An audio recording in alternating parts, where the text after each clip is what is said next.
let's start briefly with the crop report from the USDA. That didn't shock anybody, did it? It didn't shock anybody, but it had something very important in it, and the fact is we don't have a lot of corn. It's not something we didn't know, but we're ending the season in the U.S. with the lowest stockpile of corn since 1995.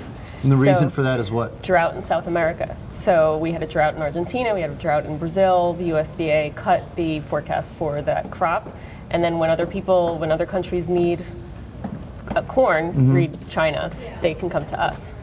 And that could end up driving up prices. But this wasn't a surprise. We knew that there was a drought going on, and there's some relief. Now, how does this play into this other report we have today from the, what was it, the FAO? Yeah, what is that this is again? the United Nations Food and Agriculture Organization that said that food prices rose in January, first time since July 2011.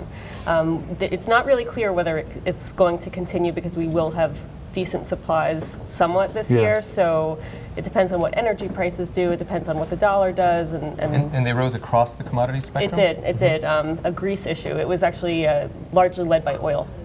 By oil? Cooking oil. Yeah, Cooking oil. Now, this is a world, people worry about the global economy. In Europe, clearly they're slowing down. Here in the U.S., you hope the economy is really picking up. But rising food prices are going to put a big crimp in a lot of people's wallets, right? Right, especially in emerging markets, because in emerging markets and in poorer countries, lower income countries, the citizenry will spend more of its income on food. It's also a motivation for social unrest. Yes. I mean, you see riots. We saw it last year. And I think that's one reason why we even want to have this segment on, because this is something you need to keep an eye on. You're right, you saw it last year. I mean, that was a big issue. Just food prices. Leslie, I mean, did the report say anything about how much of this is attributable to improving economic conditions? Some like glass half full view of the world here? Well, no, demand is rising. It's rising steadily, but it's not a big spike. It's not all of a sudden that we're seeing a big spike. The big spikes that we could see can affect corn prices. Something in the U.S. All of a sudden, China came in and bought this enormous amount of corn from the United States last year, and we had a spike in corn prices as a result. And that was passed on all over the world, and then even in supermarkets in the United States as food companies raise their prices as well. We should point out, I think you said to me earlier in this UN report that they think prices are bottoming out here. Not bottoming out, but that the increase is going to be capped. Yeah, I mean, there are some concerns. There's still concerns about global economic growth, and those aren't going away. Those are pretty much at the forefront of everybody's agenda.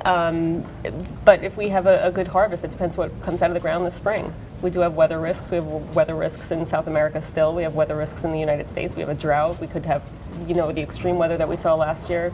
It depends what comes out this spring, and farmers are going to start planting next month, and we'll see how much we have. So, is there any real concern that the droughts have affected?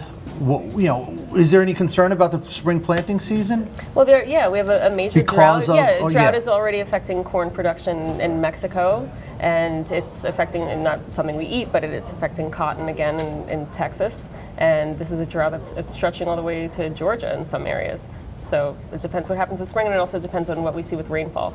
Last year we had those floods. We had wet weather in the Midwest when we shouldn't have, and it was too cool. So all right, it's to be next seen. month, spring planting season starts. Got to keep an eye on that one.